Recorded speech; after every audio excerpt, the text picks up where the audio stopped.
Oui. Mettre la main. Fallait la distinction, c'est Anne ou Anne. On a simplifié les choses ce matin.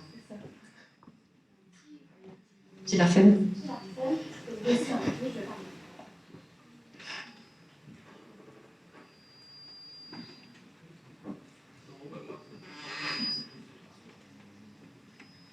Là, c'est bon. C'est plus agréable comme ça, peut-être. Ouais.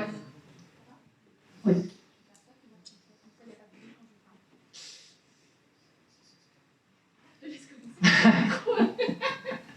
Bonjour à toutes et à tous.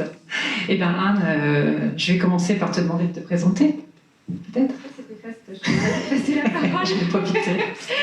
Alors, bonjour à tous, je m'appelle Anne Lemourdet. Je suis d'abord responsable de l'antenne Cap Compétences du Havre. Je vais dire de une nouvelle responsabilité. J'habite près de l'eau, donc non, on va rester comme ça. Du Havre, par ailleurs, je suis DRH à temps partagé. C'est-à-dire que j'interviens en tant que DRH pour des TPE, PME. Mes clients actuels ont entre 8 salariés et 550. Tout est possible dans tous les domaines possibles. Et je me suis installée en octobre l'année dernière, après un parcours de 15 ans en tant que DRH en industrie. Et en dernier lieu, j'étais DRH de Sanofi pour la Normandie, pour les affaires industrielles de Sanofi pour la Normandie. Donc, je gérais les 5000 collaborateurs normands. Voilà, j'ai voulu me mettre au service des TPE et des PME. Je suis ravie d'être là ce matin. Je vais vous laisser découvrir Anne. Merci Anne. Bon, on va jouer au ping-pong comme ça pendant une petite vingtaine de minutes. Donc moi, je suis Anne Dubois dos Santos. Je suis formatrice et accompagnatrice en communication. Donc j'interviens sur la communication au sens large et bien évidemment, compte tenu de la je dirais tendance, période dans laquelle on est, je travaille énormément sur la communication digitale, ce ne sera pas une surprise. Donc mes clients sont des entrepreneurs, des TPE, PME et depuis quelques mois, j'ai aussi des grandes entreprises qui viennent me contacter puisque j'accompagne, je ne fais pas à la place, je ne suis pas une agence, j'interviens sur l'accompagnement pour aller d'un point A. Ah, ça y est, j'avais perdu. Donc, j'accompagne mes clients sur une problématique spécifique. Donc, il y a des gens qui appellent ça du coaching, mais moi, sur mon diplôme, c'est écrit formation et accompagnement. Donc, je suis restée fidèle à mon diplôme. Voilà. Et j'ai un parcours d'une vingtaine d'années, une petite vingtaine d'années dans la communication, le marketing, le commerce et la vente. Je pense que c'est bien. On y va. Je ne t'ai pas briefé sur la zapette. Alors, c'est gauche et droite. Yes. Alors là, je crois que c'est mon tour. Ouais. On va vous proposer, alors on va vous proposer d'échauffer vos yeux avant de démarrer la suite de la matinée. Donc, on va vous proposer d'échauffer vos yeux en faisant un travail de posture de regard. On va faire ça comme ça. L'idée, c'est qu'en 2022, on ne peut peut-être pas considérer complètement qu'on a dit, le thème d'aujourd'hui, c'est recruter autrement. Alors, on s'est dit, après le masque, après tout ça, on sait jamais des fois qu'ils reviennent en arrière sur les mesures sanitaires. On va rester sur un truc simple au niveau de l'échauffement pour vous préparer à la table ronde et pour vous préparer à la suite. Et on va voir ensemble si, en regardant autrement, on peut voir de nouvelles choses dans le recrutement. Ça fonctionne. Ok. On va d'abord parler un petit peu, si ça vous va, de ce qu'on appelle le regard global. Le regard global, c'est de se dire qu'on est parti d'un marché d'offres que vous avez sans doute connu, comme moi j'ai pu le connaître. J'ai bossé chez Péchinet au début de ma carrière. Et chez Péchinet, on disait beaucoup que les gens voulaient absolument rentrer dans cette grande entreprise nationale et que c'était tout juste, il n'y avait pas des bus qui desservaient les entreprises avec des candidats qui étaient prêts à descendre du bus pour rentrer dans l'entreprise. Et on était vraiment dans quelque chose comme ça. Les grandes entreprises avaient cette possibilité, et toutes les entreprises d'ailleurs, de trouver du monde assez facilement. Et aujourd'hui, je ne sais pas si vous avez vu récemment un bus devant une entreprise qui vous propose des candidats, mais c'est plus rare. Et donc, on est passé d'un marché d'offres à un marché de candidats. Clairement, aujourd'hui, c'est le candidat qui décide. C'est le candidat qui dit ce dont il a envie, où il a envie d'aller. Il y a une multitude de possibilités et on a un certain nombre de compétences qui se raréfient. Et du coup, on arrive à un petit concept que je vais laisser décrire à Anne, que vous connaissez peut-être, qui va peut-être vous paraître galvaudé, mais qui est nécessaire peut-être de définir. C'est le concept de marque employeur. Tiens donc, marque employeur. Alors c'est vrai que ça commence à être galvaudé. Ça existe depuis un petit bout de temps, en réalité. Alors, marque employeur, ce qui va être intéressant dans cette marque employeur, c'est que donc, on va marketer évidemment la signature de l'entreprise et plus précisément, on va travailler sur tout ce qui va être l'à propos, les valeurs, la philosophie de l'entreprise. Pour que ce soit une force pour elle par rapport au candidat qui l'observe. Je ne vais pas trop spoiler parce qu'on en parle juste après. Mais ce qui est important sur la marque employeur, on aura l'occasion de revenir dessus, c'est qu'elle s'adresse à la fois évidemment aux candidats, mais également aux collaborateurs qui sont en place, qu'on a intérêt à fidéliser. Voilà. De la même manière qu'on dit souvent qu'un client à fidéliser, ça coûte moins cher que d'aller chercher un nouveau client, eh bien, c'est la même chose pour un candidat, un collaborateur. C'est bien d'aller chercher de nouveaux collaborateurs, bien sûr, mais c'est hyper important de pouvoir bien garder ses collaborateurs, évidemment. Voilà. Je regarde pour la suite. Donc, dans ce marché de candidats, il va falloir effectivement qu'on apprenne à voir différemment ce marché, à voir différemment les candidats et peut-être aussi à se voir différemment soi. Et pour cela, on va passer au crible 5 idées reçues. Et pour la première, je vais d'abord demander à Anne ce qu'elle pense du CV. Je l'ai écrit, hein. Tu peux zapper sur la slide après. Ouais. Enfin, voilà, moi ce que j'en pense c'est ça. Pour moi, le CV, c'est complètement has-been. Alors, je sais que je m'adresse à une DRH. J'en profite un petit peu, un peu de provoque, ça fait pas de mal. Donc, pour moi, clairement, le CV, c'est carrément has-been. Donc, t'as intérêt à me donner des sacrés arguments. Alors, pour essayer de combattre un peu cette idée reçue de savoir si le CV, c'est has-been ou le CV, c'est pas has-been, parce que moi, le CV, c'est quand même un peu la base de mon travail quand je recrute. On va... Là. On va surtout observer de nouvelles choses dans le CV, c'est ça la nouveauté quelque part. Je peux bien te rejoindre sur le côté, le CV, description, litanie d'expériences les unes à la suite des autres, c'est inintéressant. Ou en tout cas, on n'y trouve pas souvent ce qu'on cherche, parce qu'aujourd'hui, on cherche beaucoup de compétences qui sont pas forcément réellement dispensées dans les écoles, je suis désolée pour le saisie, ou en tout cas pas seulement dispensées par les diplômes, et on a aussi besoin parfois d'aller chercher autre chose, et aussi parce qu'on a des diplômes qui tout simplement n'existent pas. Donc, qu'est-ce que je vais aller chercher quand le profil que je recherche n'existe pas, tout simplement. Moi, je vous disais tout à l'heure que j'ai commencé ma carrière chez Péchinet. Chez Péchinet, on faisait... Merci, ça va être moins désagréable. Chez Péchinet, ouais, là comme ça, là comme ça, là comme ça. Ouais, on va essayer de débrancher l'autre peut-être, parce que ça, c'est désagréable. Ouais, ça l'arsène. Chez Péchinet, on faisait du laminage d'aluminium.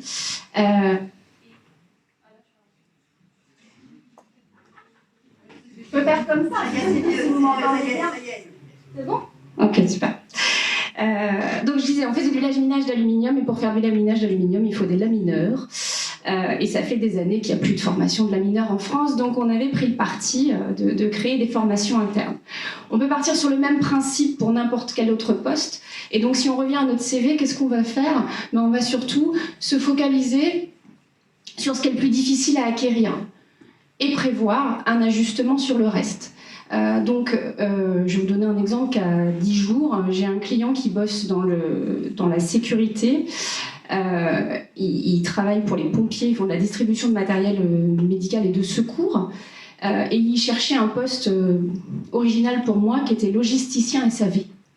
Si vous avez déjà vu un logisticien SAV, ça n'existe pas sur le marché, parce que c'est une petite boîte, ils sont 8, et qu'ils avaient besoin de quelqu'un qui était un peu multicarte comme ça. Et donc on a travaillé ensemble plutôt à savoir quelle était la compétence qu'il fallait aller chercher sur ce CV, et quelle était la partie de compétence que la personne allait pouvoir acquérir. Et finalement, on a cherché un bon bricoleur, et c'est ça qu'on a cherché dans le CV. Le mec, il n'est absolument pas logisticien, mais le métier de logisticien de magasinier, il va l'apprendre, on va l'accompagner. Par contre, un mec qui est bricoleur et qui aime le milieu des pompiers, ça c'est dans le CV. Voilà. Et la deuxième chose, on y reviendra un petit peu tout à l'heure, c'est que ce pompier, on est allé le chercher chez les pompiers. Alors, est-ce que tu penses que le CV, il est toujours aussi has-been ou pas? Il va falloir un petit peu plus d'arguments, si je peux me permettre. Je suis dure. Alors, on va quand même proposer quelque chose de supplémentaire. C'est de ne pas observer les CV. Donc, on pourra tester ce qu'on appelle le recrutement expérientiel par simulation ou en assessment center, par exemple. Donc, par définition, des simulations de situation. On va mettre les candidats dans des situations où on va lui faire faire les choses, donc lui faire vivre la situation et voir comment il réagit pour mettre en valeur ses soft skills, etc. Et donc pouvoir effectivement voir ce qu'on ne pourrait pas voir dans un CV. Donc peut-être qu'on peut lâcher un petit peu le CV. Alors, avant qu'on passe à ça, je ne sais plus ce qu'on avait évoqué, mais disons que tu m'as un petit peu convaincue sur le CV. Quand même. D'accord. Bon, elle me convainc un peu sur le recrutement sans CV. Si on parle aussi de recrutement d'alternants, d'apprentis, quand vous essayez de recruter des jeunes, je pense que vous avez tous été confrontés à ça. C'est que j'ai rien contre eux, ils n'ont parfois pas grand-chose dans le CV. Parce qu'ils sont jeunes et parce que demander une expérience de 20 ans à quelqu'un qui a 20 ans, c'est pas possible. Et du coup, on fait dans ces cas-là, et moi je vous le recommande, si vous ne l'avez jamais fait, faites du recrutement expérientiel, c'est-à-dire mettez-les en situation, proposez-leur des scénarios, tout en leur disant on s'en fout du résultat. La question n'est pas de savoir si vous avez la bonne réponse ou pas, la question est de savoir si vous êtes cortiqué correctement, si vous avancez dans le bon sens et si vos réflexes sont les bons. Donc recruter par ça, ça marche. Donc le CV, oui. Et puis le CV, on peut aussi aller y chercher de l'expérience associative, tout un tas d'autres choses. J'ai un peu revendu ma soupe, j'ai un peu coupé l'arbre sous le pied là. Bon, toujours est-il que là où tu as raison, c'est que le CV, c'est le recrutement de 1990, le recrutement de 2000, on est en 2022, et que finalement, le problème du CV, c'est peut-être pas tant le CV, c'est qu'en regardant le CV, on continue de regarder le candidat. Et qu'à un moment donné, il va bien falloir qu'on se rende compte qu'aujourd'hui, dans le recrutement, celle des deux parties qui est la plus observée, c'est peut-être pas le candidat. Et donc, c'est l'entreprise. Tu nous parles de l'idée reçue numéro 2 ? Tu l'as pas ? Voilà. C'est pas sympa, ça. Ouais. Alors, idée reçue numéro 2. Vous avez vu, l'idée reçue, à chaque fois, c'est pour moi. Enfin, pour l'instant. Moi, ça me faisait plaisir. Donc, salaire et avantages, il faut blinder le package. Normal, puisqu'on est observé. On a intérêt à bien blinder le package. Ouais, ça, c'est pas très sympa pour moi, parce que moi, je fais comment quand j'ai pas de moyens ? Blinder le package, t'es bien gentil, mais à un moment donné, que dire ce que je vais donner, combien je vais donner Moi, personnellement, ça me va pas trop. Donc, quand on n'a pas ce qu'attend le candidat en sens de package, qu'est-ce qu'on va montrer ? On va plutôt montrer ce qu'on a que montrer ce qu'on n'a pas. Et tout simplement, montrer ce qu'on a, c'est montrer comment on travaille, comment ça se passe chez nous, mettre en avant nos avantages concurrentiels et mettre en avant des nouvelles choses. Et donc, tout simplement, communiquer de manière positive sur cette entreprise, Anne.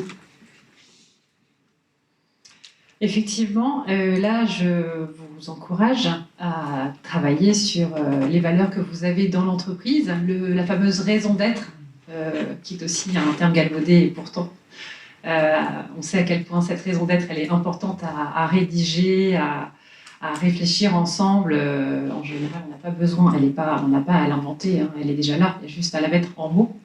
Et donc, l'idée, c'est vraiment de partager cette philosophie et donc de mettre en avant ce que vous avez.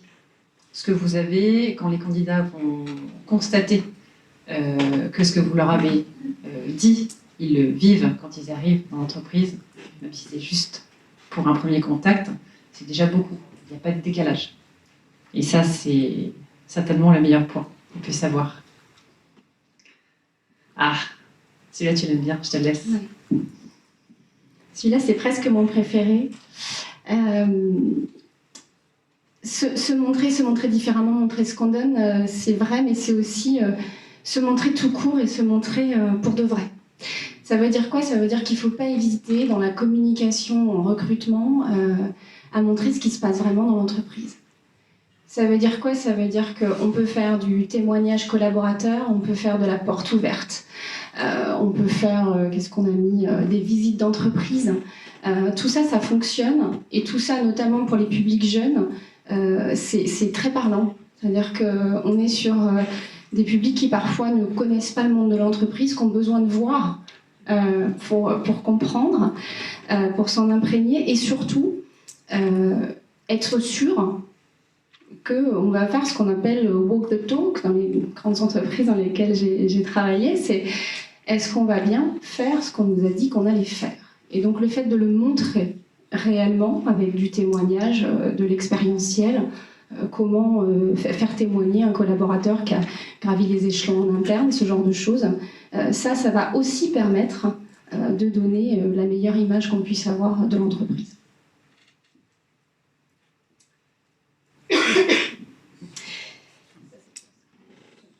Ça, c'est moi. J'assume.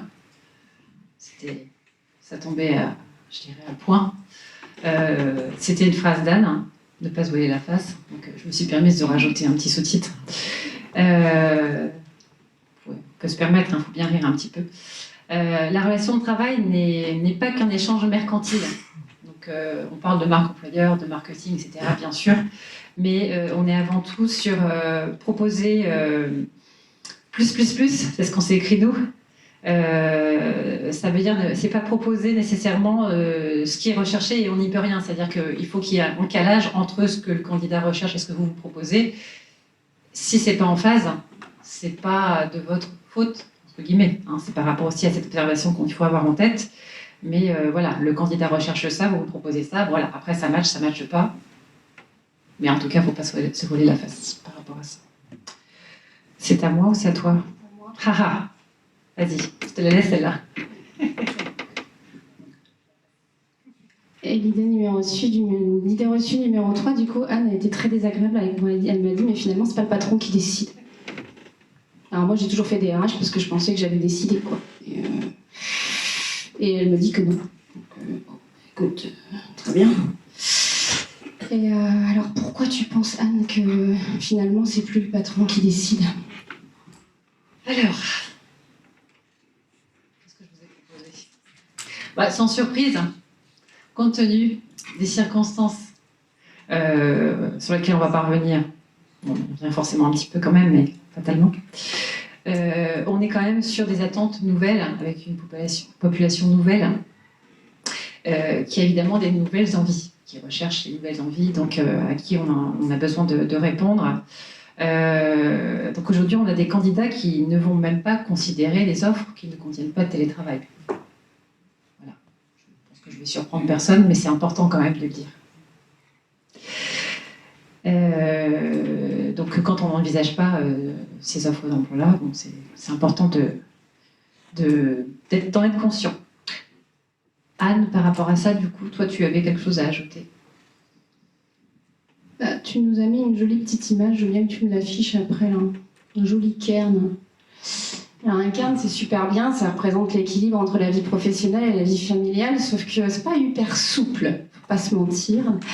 Et du coup, ça, c'est la deuxième piste qu'on peut évoquer. C'est, encore une fois, être dedans ce que l'on montre dehors, et donc essayer de faire en sorte de pouvoir accueillir le candidat dans les conditions qu'il attend, autant que faire se peut, mais surtout dans une optique de fidélité, d'attractivité.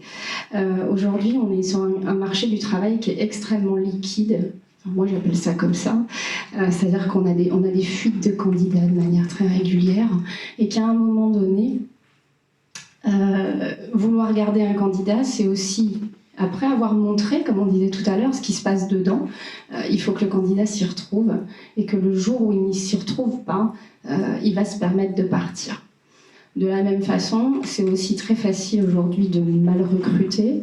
Je disais à Anne en introduction ce matin que ma semaine, c'était la rupture de période d'essai. J'ai 3 clients qui m'ont appelé pour demander de rompre des périodes d'essai chez des candidats. Donc on voit que dans un marché comme celui-là, où ça tourne beaucoup aujourd'hui en termes de compétences, il est important de dire ce qu'on fait, de faire ce qu'on dit, parce que ça permet un fit, un match beaucoup plus rapide et beaucoup plus durable. Donc ce qui compte aujourd'hui, effectivement, c'est de garder les yeux bien ouverts sur ce qu'on est, sur ce qu'on veut, sur ce qu'on attend du candidat et sur ce que sera réellement l'expérience de travail.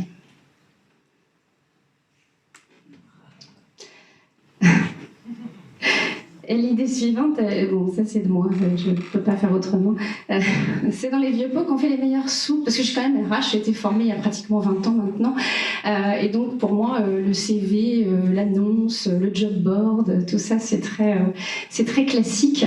Et oui, je le revendique, l'annonce dans le Paris-Normandie n'est pas morte. Du Paris-Normandie, parce qu'on est en Normandie, hein. Vous pouvez faire le Ouest-France, ça marche tout pareil. Hein. Pardon ? Alors, on va y arriver. Merci. Pourquoi je dis que l'annonce d'un Paris-Normandie n'est pas morte ? Parce qu'il faut aussi, ou on peut aussi travailler sur ce qu'on appelle des prescripteurs. Pour toucher une cible, allez voir, j'ai écrit un truc après, j'étais hyper inspirée. J'ai senti que la conférence est préparée. Ceux qui trouvent sont ceux qui cherchent. C'est bien celle-ci, non ? Si. Alors, pourquoi je vous dis ça ? Et pourquoi je vous dis que la prescription c'est important ? Parce que par exemple, quand vous cherchez du job d'été en volume, j'ai une amie qui fait du téléconseil et de la téléassistance. Et l'été, ils recrutent 350 CDD pour être sur les plateformes, pour pouvoir vous dépanner quand votre voiture tombe en panne sur le bord de l'autoroute. Et qu'est-ce qu'elles font ? On est sur des très grosses boîtes d'assurance, hein, on est Covea, donc c'est MAF, MMA, vous voyez, je ne vais pas chercher des trucs compliqués. Hein. Ils mettent des annonces dans le journal. Et pourquoi ils mettent des annonces dans le journal ? Parce que Tati Gaguette, elle lit le journal. Et Tati Gaguette, quand elle sait que Kevin, il cherche un emploi d'été, qu'est-ce qu'elle fait, Tati Gaguette ? Elle lit l'annonce. J'espère que quelqu'un a une Tati Gaguette, elles sont super sympas en général. Elle lit l'annonce, elle appelle Kevin, et elle lui dit « Dis donc, tu cherchais un job pour cet été ? Il y en a là, des jobs. » Donc ça, c'est un peu l'exemple croustillant, on va dire, mais c'est la même chose sur ce qu'on appelle la cooptation. Aujourd'hui, on est dans le retour en force de la cooptation. Je vous disais tout à l'heure que j'ai bossé chez Sanofi. Chez Sanofi, on a développé des nouveaux sites qui n'ont pas permis de trouver le vaccin, certes, mais qui travaillent... pour les actions, paraît-il, mais qu'on travaillait dans le développement néanmoins j'ai perdu avec mes bêtises à Paris, voilà. Et du coup, qu'est-ce qu'ils ont fait ? Ils ont lancé de grandes campagnes de cooptation en interne. Parce que quelque part, qui connaît mieux le milieu des pharmaciens en recherche qu'un pharmacien en recherche ? Il en a eu plein sa promo, à droite, à gauche, au milieu, voilà. Et qui va pouvoir le mieux appeler Jean-Charles, qui était son copain de promo de droite, pour lui dire « Viens voir chez Sanofi comment c'est bien », c'est encore Kevin, voilà. Donc la cooptation n'est pas morte, ça veut dire quoi ? Ça veut dire aussi, on va aborder de nouveaux canaux de recrutement pour recruter autrement, effectivement. pas forcément en allant chercher juste, enfin, se dire que le candidat va aller consulter l'offre, mais voir qui cherche. Et une fois qu'on a trouvé qui cherche, bah, c'est plus facile de trouver, tout simplement. C'est la même chose avec mon histoire de pompier de tout à l'heure. Après, je vous lâche avec ça. On cherchait quelqu'un où on n'avait pas l'info dans le CV, on avait besoin de quelqu'un de passionné. Et ben, ma cliente, ses clients, c'est les pompiers. Elle a appelé tous les SDIS. Elle a dit bonjour. Moi, je cherche quelqu'un qui serait pompier volontaire, qui s'ennuierait un petit peu dans son métier et qui est un peu bricoleur. Ben, elle a trouvé son candidat. Et tout ça, c'était pas sur le CV. Si elle avait cherché un logisticien comme elle cherchait au début, elle l'aurait jamais trouvé. Voilà. La même chose, les forums ne sont pas morts non plus. Hein. Le principe est le même, c'est-à-dire que c'est l'employeur qui va aller à la pêche un petit peu au candidat, plus qu'autre chose.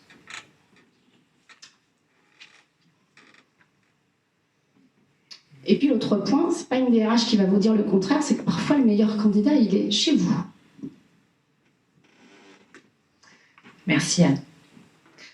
Alors effectivement, des fois, on a le réflexe de se dire bon bah j'ai besoin de quelqu'un, je vais recruter à l'extérieur, et puis hop, on s'arrête et on se rend compte que finalement, chez soi, on a déjà quelqu'un qui est en capacité qui a déjà des compétences techniques avérées, prouvées, et finalement, c'est peut-être beaucoup plus simple d'aller chercher dehors un candidat avec un profil entre guillemets plus simple. Pour le former sur le besoin du poste qui va finalement être manquant. Donc, souvent, le meilleur candidat, il est chez soi.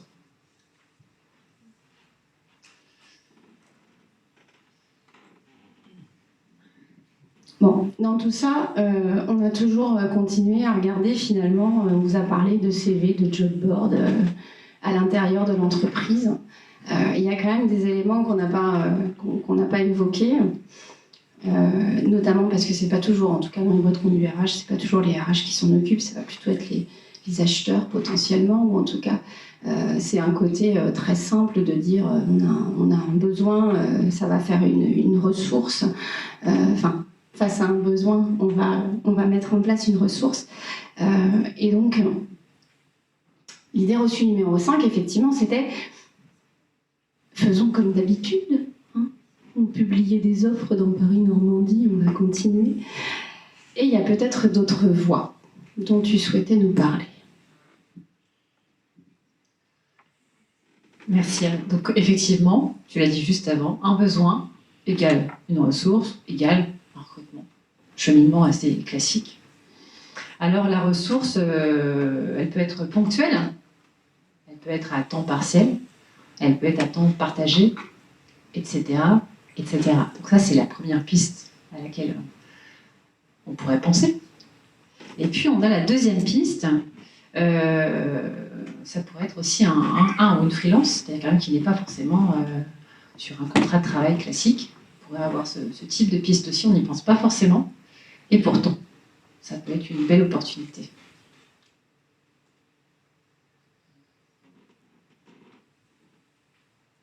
Alors, on arrive déjà à la fin de notre intervention. La question que je vous pose, du coup j'ai fait un petit test, c'est est-ce que les yeux bien échauffés, recrutés différemment, vous diriez que c'est une anomalie ou une opportunité? On va vous laisser la parole, bien évidemment. Merci. Merci de votre attention. Merci à vous.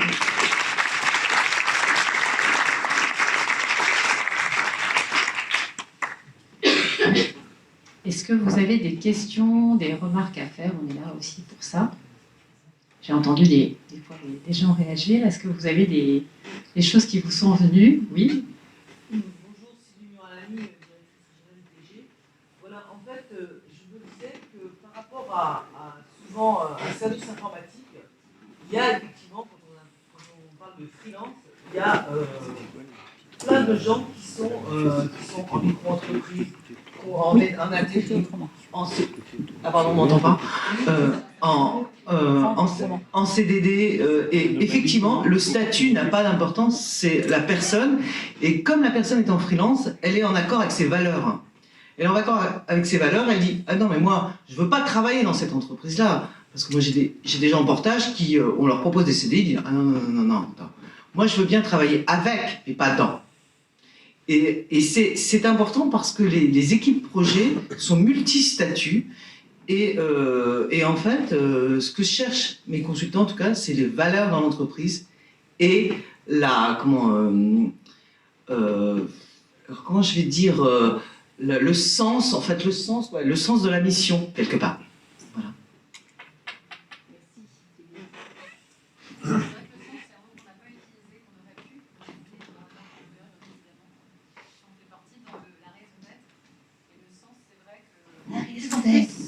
De plus en plus, tu veux chanter, Marie-Pierre. Le sens.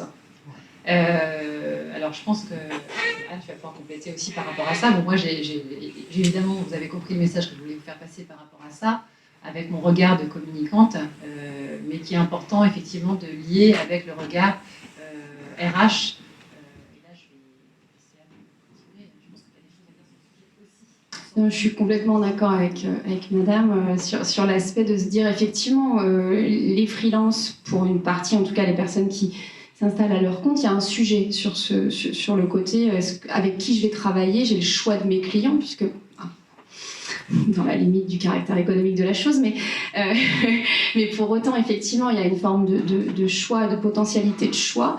Mais on ne va pas se mentir, sur le marché de l'emploi, en CDI, en CDD, en intérim, aujourd'hui, on a la même chose.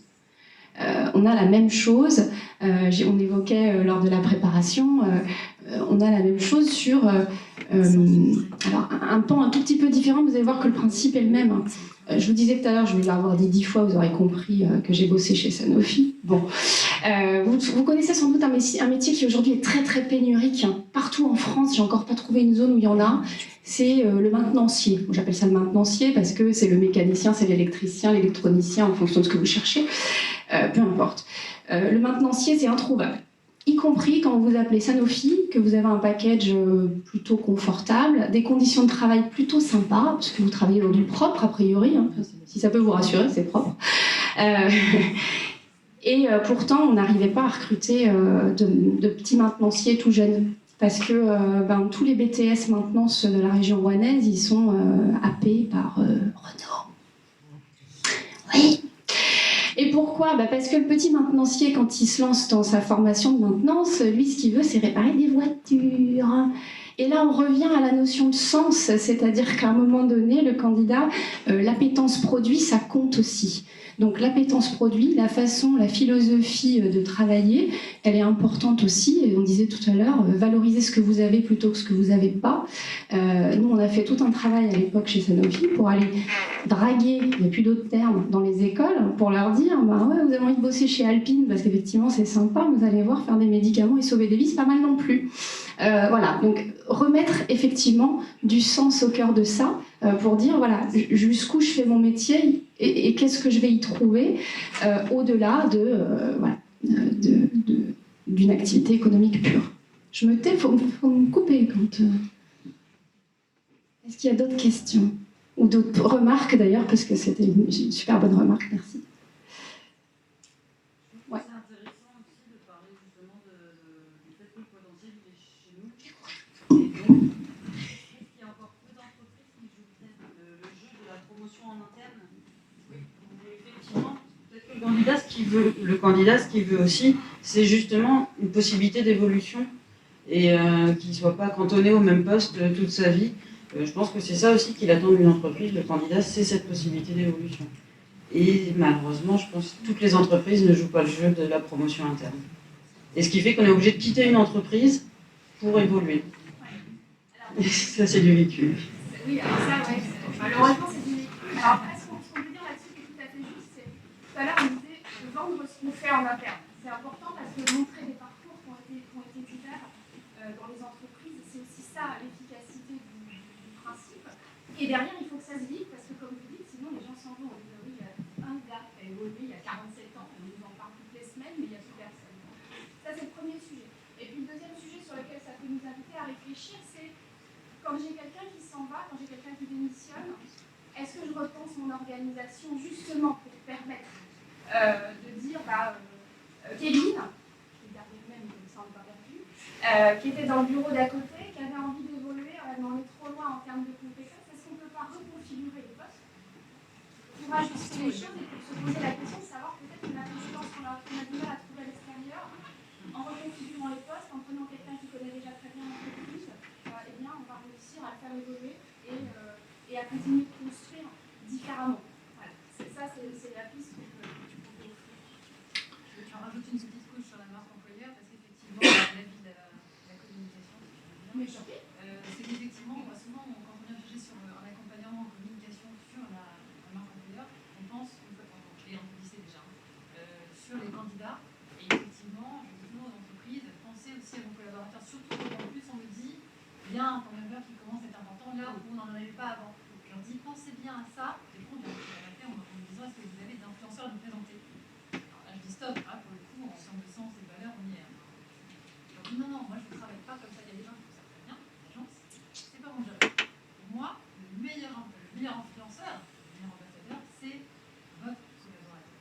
Donc effectivement, c'est aussi une valorisation, je veux dire, à un moment, tu es là depuis 5 ans, 6 ans, 10 ans, on a besoin que tu restes, on a besoin que tu témoignes, on a besoin que tu cooptes, on a besoin que tu sois là pour représenter notre entreprise. Et là, on est content quand les collaborateurs de dire, ah, ils ont vu que j'étais là et que j'étais là. Donc quand on fait la marque employeur, c'est aussi pour les collaborateurs, c'est uniquement pour les candidats, même si c'est hyper important, bien sûr, mais effectivement, pour rejoindre ce que vous disiez, ça se tourne aussi bien en interne qu'à l'externe.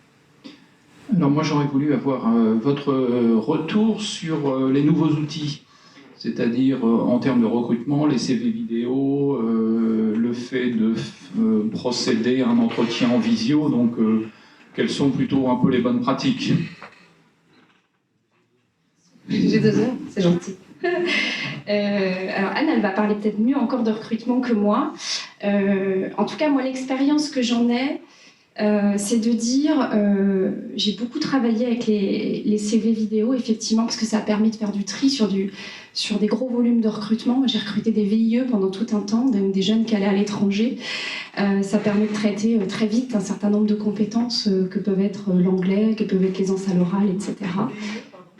Ah pardon, volontariat international en entreprise. Donc c'est les jeunes qui sont financés par BPI. Hein, ouais. Donc c'est les premières missions qu'ils ont avant 28 ans. Donc voilà, donc sur des gros volumes comme ça, le CV vidéo c'est hyper intéressant parce que ça peut permettre de faire voilà, un petit test un peu standard. Et après, je ne sais pas s'il y a un bon outil. Le bon outil, c'est l'outil qui vous convient parce que vous allez sentir les choses. Moi, je suis un peu de la vieille école, j'aime bien voir les gens.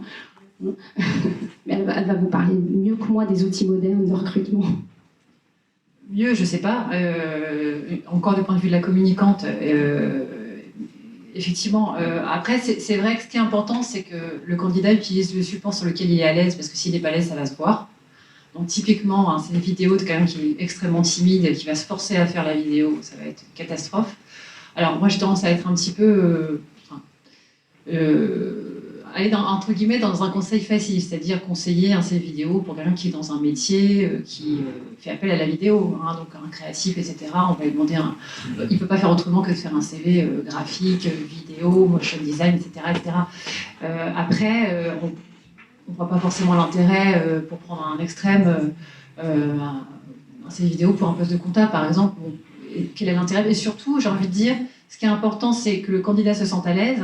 Et par rapport aussi à l'entreprise dans laquelle il va postuler, on l'a dit tout à l'heure, on est observé quand on est en entreprise. Donc si le candidat a bien fait son boulot, d'aller chercher dans quelle entreprise il va postuler, quelles sont les valeurs, quelles sont éventuellement les méthodes de recrutement, quels sont les attendus, de manière générale, il va certainement adapter, il a intérêt à adapter son CV, sa candidature par rapport à ça. Voilà. Je ne sais pas si on a répondu à la question. Au niveau du support vidéo, c'est-à-dire qu'on regarde d'abord le savoir-être et c'est important en fait quelque part le savoir-être a l'air beaucoup plus important que le savoir-faire dans certains métiers. Moi je suis d'accord avec ça. Moi je pense à 2 choses. Je pense au savoir-être d'une part et ce que j'appelais tout à l'heure le fait d'être cortiqué correctement, c'est-à-dire qu'on cherche des gens qui ont un raisonnement logique qui fonctionne. Moi, bien souvent, j'ai fait faire du test en assessment center à des candidats. Globalement, qu'ils aient la bonne réponse par rapport au cas pratique que je leur amène, je m'en fiche, c'est pas mon sujet. Moi, je regarde comment ils travaillent, j'ai un regard méta de me dire comment ils se positionnent par rapport au groupe quand on fait du groupe, comment ils se positionnent par rapport à la question, quelles questions ils posent. Voilà, et finalement, c'est ça qui va être plus révélateur qu'autre chose d'effectivement leur capacité. Après, les compétences techniques, ça se traite, ça s'évalue. Enfin, voilà, c'est pas forcément ce qui est le plus difficile.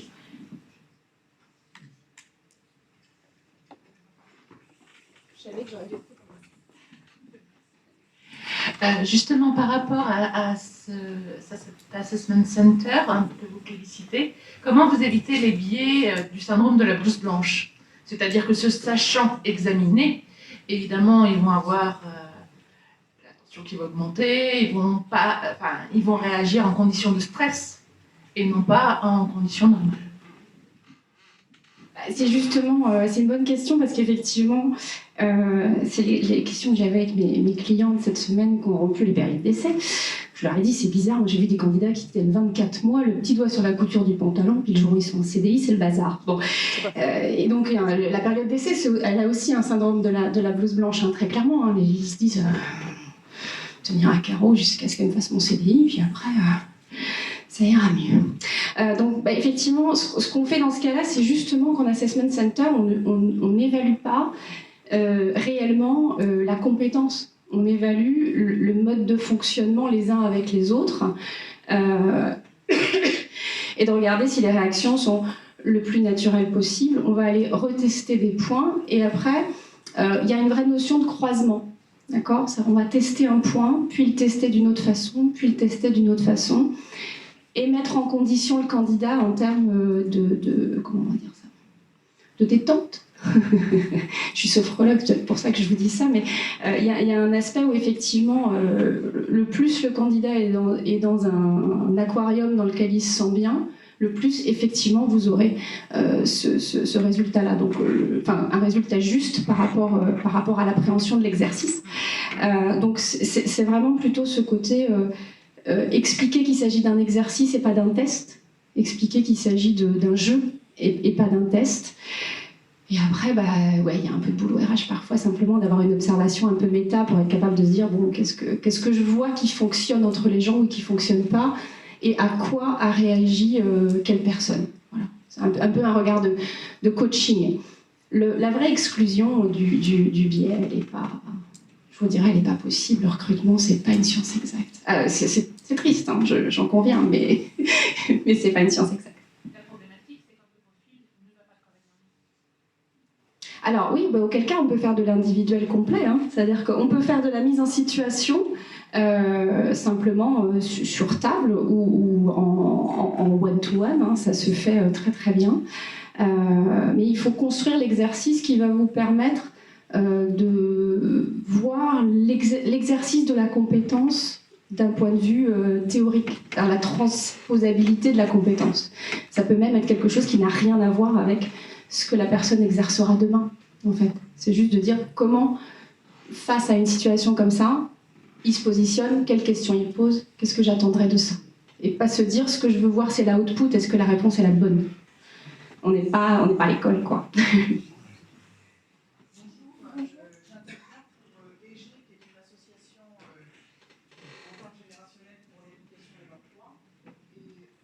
En fait, on fait des simulations d'entretien d'embauche et on a également du tutorat de jeunes en école.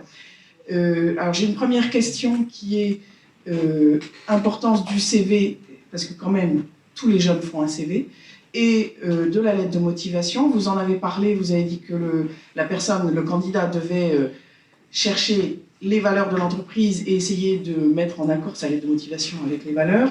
Ça, c'est une première chose. Et ma deuxième question est un peu différente, c'est sur le télétravail. Comment vous arrivez dans l'entreprise, avec quelqu'un qui va faire du télétravail alors qu'il arrive dans l'entreprise, comment on crée l'esprit d'entreprise?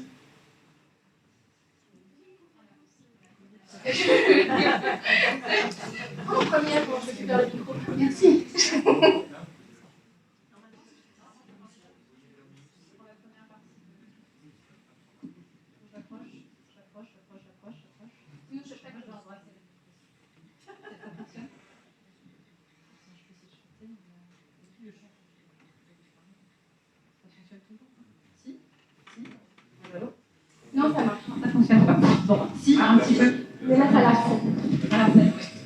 en êtes soit commentant sur l'autre en fait.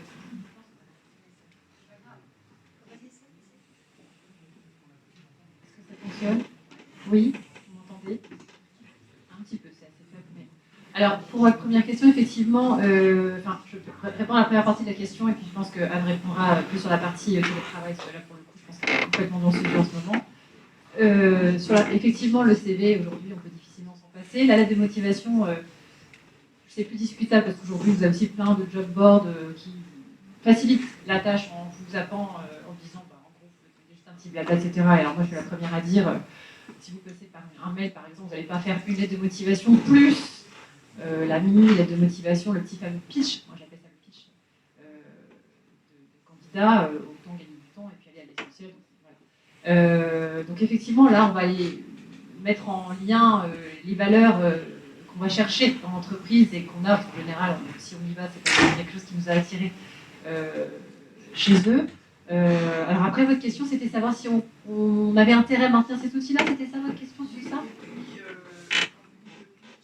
Oui. Alors dans le pitch, qu'est-ce qu'on va mettre? Eh ben, il faut vraiment. Alors le pitch, le principe du pitch, c'est qu'il faut que ce soit rapide, il faut que ce soit essentiel. Il faut qu'on ait vraiment sur quelque chose de très très conducteur. Donc on va rester sur le plan vous, moi et nous. Hein. Ça reste assez basique, je dirais, par rapport à des motivations classiques. Mais on va aller chercher des mots clés, les fameux mots clés, qui vont faire que quand on va lire, on va s'attarder plutôt sur ce pitch-là qu'un autre. Et puis après, sur le CV, effectivement, aller chercher des choses, faire remonter des choses, surtout, alors je pense à des CV étudiants, où on n'a pas forcément énormément de matière, donc on a intérêt à mettre en valeur ce que Parcoursup fait d'ailleurs. Hein. Parcoursup demande à mettre des choses en évidence qui sont des expériences autres, hein, un job d'été, une mission de bénévole, donc c'est ça, il faut aller chercher et que, en tant que recruteur, on a aussi intérêt à aller chercher. Ça permet aussi de savoir où aller piocher, sinon c'est un peu compliqué de deviner. On est bien d'accord. CV sur LinkedIn ou pas? Alors, CV sur LinkedIn, alors, ça c'est un sujet que je connais bien, du coup aussi. Alors, CV sur LinkedIn, moi je le déconseille. LinkedIn n'est pas un CV, alors 80% de mon accompagnement aujourd'hui c'est LinkedIn, donc c'est un sujet que je connais très très bien. Je le déconseille fortement. Il y a beaucoup de gens qui pensent qu'en mettant juste son CV sur LinkedIn ça fonctionne, donc déjà non, parce qu'on est sur un réseau social, donc ça veut dire échange, ça veut dire de l'interaction.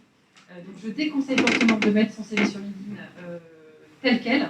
On remplit de toute façon des rubriques qui sont déjà l'équivalent des rubriques de CV. La différence, c'est qu'on ne remplit que ce qu'on a besoin ou envie de remplir par rapport à notre objectif.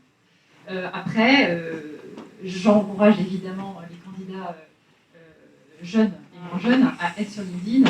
Je n'ai pas d'action sur LinkedIn, mais c'est un réseau qui fonctionne très bien à partir du moment où on est dans la démarche de réseautage. Et qu'on est sur de l'échange, on vient donner, et quand on a donné, on peut éventuellement recevoir. Voilà, mais c'est vraiment de l'échange. On ne peut pas arriver comme beaucoup de candidats font aujourd'hui en disant bonjour, je cherche un job, un stage, etc. et s'attendre à ce que tout tombe comme ça spontanément. Ça ne marche pas comme ça, c'est comme dans la vie de tous les jours, c'est exactement la même chose. Donc pas un CV de manière copier-coller, mais plutôt des postes réguliers d'interaction avec d'autres personnes, constituer un réseautage, et intervenir après en disant au fait, je ne vous ai pas dit, je cherche un stage, un job, une alternance, etc. Mais on a déjà commencé à travailler sur le réseautage avant et sur les échanges de qualité. Enfin, effectivement, on va passer à la table ronde puisqu'on a aujourd'hui des personnes qui nous font l'honneur d'être là et de nous apporter un regard par rapport à leur expérience et leur environnement. Moi, pour aussi accompagner quelques personnes aujourd'hui par rapport au CV, il me semble, et vous allez me dire si je me trompe, les deux Anne, et si vous voyez quelque chose venir, vous me le dites. Je pense qu'un CV aujourd'hui, il doit traduire en fait, enfin, il doit être en adéquation avec la demande. Et donc, dans un CV aujourd'hui, il me semble que c'est pas forcément nécessaire de tout écrire. Alors, évidemment, pour les jeunes et les étudiants, c'est un peu différent, mais en tout cas, sur un CV de quelqu'un qui a déjà un peu une expérience, enfin des expériences ou une expérience, l'idée c'est de mettre en valeur, de raconter un peu une histoire entre guillemets et de mettre en valeur ce qui a du sens par rapport à l'annonce. Et donc c'est pas forcément de se dire je fais un CV traditionnel, chronologique, avec de telle année en remontant jusqu'à l'école maternelle, enfin je caricature un peu, mais donc enfin pour moi, hein, ce que je conseille aujourd'hui aux jeunes que j'accompagne, c'est vraiment l'idée de enfin aux jeunes ou moins jeunes, de dire donner du sens à ce CV et qu'il soit en adéquation avec l'annonce. Et mettez en valeur ce qui a du sens, parce qu'effectivement, après, qu'on ait fait... Alors, ça ne veut pas dire qu'il faut nier les autres choses, parce qu'on peut avoir développé des compétences transversales ou des compétences comportementales dans d'autres expériences. Ça, on peut en parler, mais je trouve que sur ce qu'on transmet, il faut vraiment centrer, enfin, faire l'adéquation entre annonce et CV, et lettre de motif, si on en fait une ou un petit pitch, mais vraiment se concentrer sur l'annonce. Plutôt que de partir d'un CV. Le CV, c'est illustrer l'annonce, enfin, pour moi, et donc mettre du sens. Encore une fois, on revient sur le mot sens. Merci, mesdames. Merci pour toutes vos questions et vos remarques. Donc maintenant, alors on a Nicolas Frébourg qui va être l'animateur de cette table ronde. Et ensuite, on va vous présenter donc les personnes qui vont animer cette table. Moi aussi, je remercie. Franck les a remerciés tout à l'heure, mais je les remercie par avance.